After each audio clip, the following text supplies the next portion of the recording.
যেখানে রাত সেখানেই কাত, তার জন্য কোনো শরীয়তের হুকুম নাই, তার জন্য কোনো শরীয়তের মাসালা নাই। 24 আওয়ার্স 24টি ঘন্টায় সে মাবুদের প্রেমে মশগুল থাকে। এই প্রসঙ্গে একটি হাদিস আসছে, যারা আহলে সুফফা নবীকে পাওয়ার পরও যারা মদিনায় গিয়েছেন, মসজিদে নববীর সাথে রাসূল পাকের রওজা শরীফের সাথে পিছন দিক দিয়ে একটা উঁচা জায়গা আছে, জায়গাটার নাম আহলে সুফফা। এই সুফিরা এখানে ধ্যান ধারণায় বসে থাকতেন। সাহাবায়ে কেরাম বললেন, ইয়া রাসূলুল্লাহ, আপনাকে পাওয়ার পরও তারা আপনার কাছে আসে না, তারা শুধু ধ্যান ধারণায় মশগুল, হাতের নখ লম্বা হয়ে গেছে, মাথার চুল অনেক লম্বা, তাদের দুনিয়ার কোনো খেয়াল নাই, তারা আপনার কাছে আসে না, তাদের সম্পর্কে কিছু বলুন। রাসূল বলেছেন, তাদেরকে নিয়ে কথা বলো না। আল্লাহ এবং বান্দার মধ্যে যখন পর্দা থাকে, যেই পর্দাটা থাকে, তারা যখন মাবুদের প্রেমে মশগুল হয়ে যায়, আমার মাবুদ ডাইরেক্টলি পর্দাটা উঠাইয়া নিয়া আল্লাহ তাদের হইয়া যায়। বলেন না আল্লাহু আকবার, বলুন না ইয়া রাসূলুল্লাহ। আসুন, মাযজুব যখন বলেই ফেলেছি, সালেকটা একটু পরে আসি, একটু মাযজুব অলির দিকে যায়। মাযজুব মানে পাগলামি করে। শহরের ভিতরে মুয়াজ্জিনে আজান দিতেছে, আজান শেষ, নামাজও দাঁড়াইব, কোত্থেকে জানি শহরে এক পাগলা আয়সা ফুট করে ইমাম সাহেবের বরাবর মুসল্লিদের সাথে আল্লাহু আকবার কই হারে গেছে। তে হেড তো ফাইজামা ফারা ডুলা ডালা সব দেখা যায়, তো সাথে যে মুসল্লিটা আছে নামাজের ভিতরে কইতেছে দূর দূর দূর দূর দূর করতেছে। তো হেবার ফাগলো নামাজের বেদ কইতেছে, মুসল্লি এবলা বন্ধ করস না, কাম চালাই দিছে, দলে দলে চলছে। যখন 2 রাকাত পরে আশহাদু আল্লাহ বলবে, ফাগলা চুন করে মুত্তা দিছে মসজিদে দিছে, তো অক্করে ডাবে রসের মতন সকলে উরাতের তলে দা এমনি সাতের বেড়া এই ফুতের করে ফুত কি কাম করছে রে, পাগলের করে ছাগল রে বাসায় লাইছে রে, এমন মাইট ধরছে। হ্যাঁ ক দেখ আমারে মারিস না, কয় মারতাম না ফুত, ক মারিস না, কিল্লিগা মুচ্ছে আমারে জিগাস না, ক মুচ্ছ তারপর জিগাইতাম কিল্লিগা, ইচ্ছা মতে দে। দাঁড়ে আসলে মেম্বারে আরে কিল্লিগা মারছ বেড়া যখন ও তুই কইতেছি একটু শুনি না, কিতারে বাবা তোর তো জীবনও দেখছি না, শহরে বন্দরে কোত্থেকে আইলে বাবা দিছে সকল তার নামাজ রে শেষ করে মুত্তা সুত্তা বড়ায়, বাবা তুই কামটা কিতা করলে, তুই মুচ্ছত কিল্লিগা, কিতা জিগাইতাম, ক মনের দুঃখে মুচ্ছি। তো মেম্বারে কয় ফুত তোর দুঃখ জ্বালার জায়গা পাইছিলে না, তুই মুছি দেয়ছ দুঃখ ডালতে, তুই মুছি দ কি তোর দুঃখ, ক আমার একটা দুঃখ আছে, ক কি দুঃখ, ক জিগান নামাজের ভিতরে ইমাম সাহেব কই গেছিন, দিছিনি ডুলার তলা ফারকে সুবহানাল্লাহ কইতেন না, ক কই গেছিন, ক ইমাম সাহেব আফগানি হেদ বাগি করছে, চৈত্র মাস বৃষ্টি নাই, নামাজের ভিতর দিয়া ইমাম সাহেব খেতের লাইলে চলে গেছে। ইমাম সাহেব যখন খেতের লাইলে চলে গেছে, আমি তো তার মুসল্লি, চিন্তা করলাম পানি থাকলে তো ফুতে খেতে গেল নইলে, এই জন্য আমি এখানে বইয়া মুত্তা ইমামের হেডটা বসছি। সুবহানাল্লাহ কইতে আল্লাহ বলেন না আল্লাহু আকবার। বিশ্বাস না হইলে যান গিয়া দেখেন কোন হেতো পানি নাই, ইমামের হেতো আরো পানি। লোকেরা কয় এটা কি করে সম্ভব হয়, ইমাম সাহেব কয় সর্বনাশ, যে ফুতে আমার মনের কথা কইতারে হেতো হেতো পরে তারে তখন সারি তো থাকতো না, ফাগল ছাগলের কথা শুনো তোমরা। মেম্বারে কয় এই ইমাম সাহেব তুমি তাহ আমরা দিকাই, এই হেড টাকাটা চিনোস রে, একটা আমি চিনি, দৌড় দিছে। সবাই এই আকর্ষণ দেখবার লাগে দিছে দৌড়, মনে করেন রাস্তার কিনারা গিয়া দেখে কোনো হেতো ফানি নাই, ইমামের হেতো আড়ু ফানি।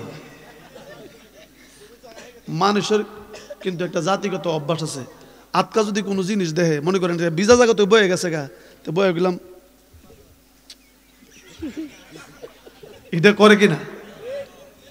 যেমন আমি বুঝাই, আমরা এলাকায় 2 জন বুড়া গেছিল টঙ্গি ইস্তেমাত, তো যখন ইস্তেমাত গেছে তো ভিতরে বইছে, তো বোয়ার পর তখন আটকা দুটার ফেসাব ধরছে, এক বুড়ার ফেসাব ধরছে। ওন কই ফেসাব করবো, জায়গা তো আর ফানা, সামনের বুড়ার 2টা নাগরা জুতা আছে, টান দাইন না, ইচ্ছা মতে বইরা আবার জাতার জোগা জাতার দিয়ে রাখছে, হেবরা উড়ের সামনে দিয়ে রাখছে। হেবরা যখন আটকা জুতা আলকি দেহে বাড়ি লাগে, কিরে বাড়ি তো দে টল টল করে, রাখছে রে রহমতের বাণী আমার জুতাত রে, সাথে টাকা ধরে জঙ্গল রহমতের পানি না আমি মুচ্ছি। এই অবস্থা, চিন্তা করেন অবস্থাটা, এরকম তো মানুষের অভ্যাস। হ্যাঁ দিকটা লই কি আর জুতার ভিতরে আট ডোয়াই দিছে, কাই সুবহানাল্লাহ, তো ফুরান গন্ধ বুড়া মুত নাকি। এখন এই মেম্বারে অত পানি দীক্ষা, হ্যাঁ এই পানি তো সাধারণ পানি না, দীক্ষা লইর ভিতরে কি দিছে আট ডোয়া। ওই যে মানুষের অভ্যাস না যায় হাত দিয়া দেহে এটার ভিতরে আতর গন্ধ করে। আরো জোরে কন, চিল্লি মারছে মেম্বারে, আতর রে। যখন চিল্লি মারছে আতর রে, সব উঠটা দৌ আট ডুয়াইতেছে আতর। মেম্বারে ক পানি পরে আগে পাগলারে গিয়া দৌড়াইতেছে মসজিদের দিকে, পাগলার কাছে আসবে। পাগলা দেখতাছে অবস্থা খারাপ। ইমাম সাহেবরে ক দেখ হেরা কেমনে আইতাছে। যে মাত্র কইছে কেমনে আইতাছে, বলার সাথে সাথে ইমাম চাইছে গার ফিরা দেখে পাগলা গায়েব হয়ে গেছে। লোকেরা আইসা কয় ইমাম সাহেব পাগলা কই? ও সত্য কথাটা কই। পাগলা জানি আটকা কই গেছে গা? ফুত কই গেছিস গা? ফুত তুই বাগাইছ। পাগলা আসল কথা কইব দিকা তুই বাগাইছ। বিশ্বাস করেন আমি হাসা কথা কইতেছি, আমার গোস্তা কইরেন না, কিচ্ছু করবো না, আমি সকালে যাবো গা। ইমাম সাহেব সকালে চলে গেলেন, বাড়িতে রইলেন চিন্তায় বিভোর। পাগলতে দেখা হইল, কি কাণ্ড ঘটাইলো আমি কিছুই বলতে পারলাম না। কাঁদতে কাঁদতে রাত্রে ঘুমাইছে। ঘুমের ঘরে স্বপ্নে দেখে পাগলা নদীর কিনারায় মরা গাছের টুমে বৈশা জিকির করে, হাসবি রাব্বি জাল্লাল মা ফি কলবি গায়রুল্লাহ, হাসবি জাল্লাল্লাহ মা ফি কলবি গায়রুল্লাহ, নূর মুহাম্মদ সাল্লাল্লাহ, লা ইলাহা ইল্লাল, জোড়ে লা ইলাহা, লা ইলাহা ইল্লাল্লাহ, লা ইল্লাল্লাহ, লা ইলাহা। আসমানে বলে এক আল্লাহ, জমিন জুড়ে লা, আসমানে বলে এক আল্লাহ, জমিন বলে এক আল্লাহ, লা ইলাহা ইল্লাল্লাহ, লা ইলাহা ইল্লাল্লাহ, লা ইলাহা ইল্লাল্লাহ, লা ইলাহা ইল্লাল্লাহ, লা ইলাহা ইল্লাল্লাহ মুহাম্মাদুর রাসূল সাল্লাল্লাহু আলাইহি ওয়াসাল্লাম। এবার ইমাম সাহেব আস্তে আস্তে করে পাগলারে চিন্না কাছে গিয়া পাগলার কাছে বসিয়া কয়, পাগলারে আমার ইমামতির দরকার নাই, যে পাগলা আমার মনের খবর বলতে পারে 1 কিলোমিটার দূর থেকে সেই পানি প্রস্রাব করি আমার জমি বাসাইতে পারে। পাগলা তুমি আসল পরিচয় দাও, তোমার পরিচয়টা কি? পাগলা কয় অন্য কোনো পরিচয় নাই, তোমার নাম কি? আমার নাম হলো খাজা খিজির আলাইহিস সালাম। এই পানি যদিও আমার বডি থেকে বের হয়েছে, পানি আমি নদীর থেকে সংগ্রহ করে আমার বডির ভিতর দিয়া মেশিন বানায়া সাপ্লাই কইরা দিছি। আমার বডিটা এমন একটা বডি, আমি আমার মাবুদের প্রেমে কোরবান হওয়ার পরে পুরা বডি কস্তুরী হয়ে গেছে। এই বডিতে যা ঢুকে দুর্গন্ধ হইলেও সুগন্ধ হয়ে বের হয়ে যায়। এই জন্য দেখছো এটা সুগন্ধ, আসলে দেখছো প্রস্রাব, আমি প্রস্রাব করি না, আমার বডি থেকে এই পানিটা বের হয়ে গিয়েছে। পাগলা রে যেখানে যাও আমারে লইয়া যাও, আমি আর ইমামতি করতে চাই না। পাগলা কয় ইচ্ছা করলেই নেওয়া যায় না। পাগলা তোর পা আমি ছাড়বো না। এই কথা বলতে না বলতেই ঠাস করে ঘুম ভেঙে গেল। ঘুম থেকে উঠে দেখে ওই ইমাম সাহেব তা সারা শরীরের মধ্যে খুশবু লাগিয়া আছে। বলেন না আল্লাহু আকবার।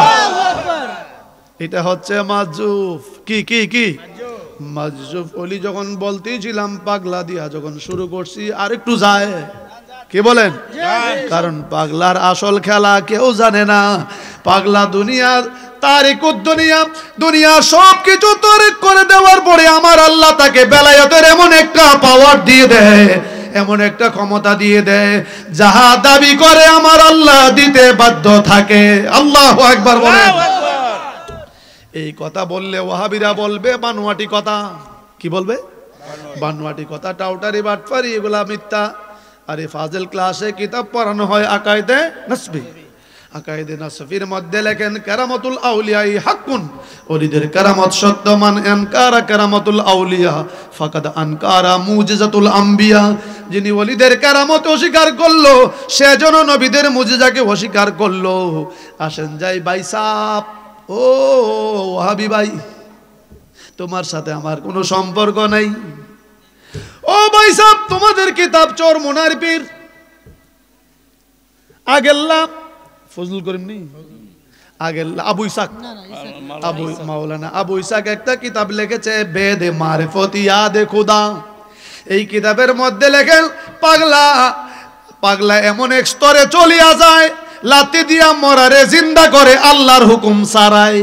সুবহানাল্লাহ। এখন বললে যদি শিরিক হয়, দাও না তোমার ফতোয়া, কারে দিয়া করবা? কি লিখতেছে ঘটনাটা কই আসুন যা।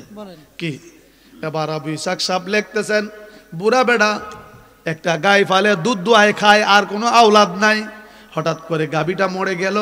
গাবিটা যখন মরে গেল, মরে যাওয়ার পরে এই গাবিটারে সামনে লইয়া বুড়া কান্দে, আল্লাহ রে আল্লাহ, আমার একটা মাত্র গাই, ডেলি দুধ দুয়ায়, ইডা বিচ্চা খায়, আমার গাই নাই, আমার কি উপায়? আল্লাহ রে আল্লাহ। 3 দিন গায়ে উড়লে কান্দে। পিছে একটা ফাগলা জাগার এই বুড়া কান্দুস দু, তোর কাছে কইলে কি লাভ হইব? তুই বুঝবি আমার বেদনা, আমার গায়ে আমি কান্দতাম না, তুই কান্দবি? বুঝলাম কান্দাছো, মরে গেছে, তো সারে গেছে। বাবা রে, আমার আর কোনো বুঝি নাই, আমি কেমনে চলু, আমার অবস্থা খারাপ, বুড়া মানুষ। এটার দুধ দোয়াইতাম, খাইতাম, বেচালাইতাম, কিছু বেচতাম, খাইতাম।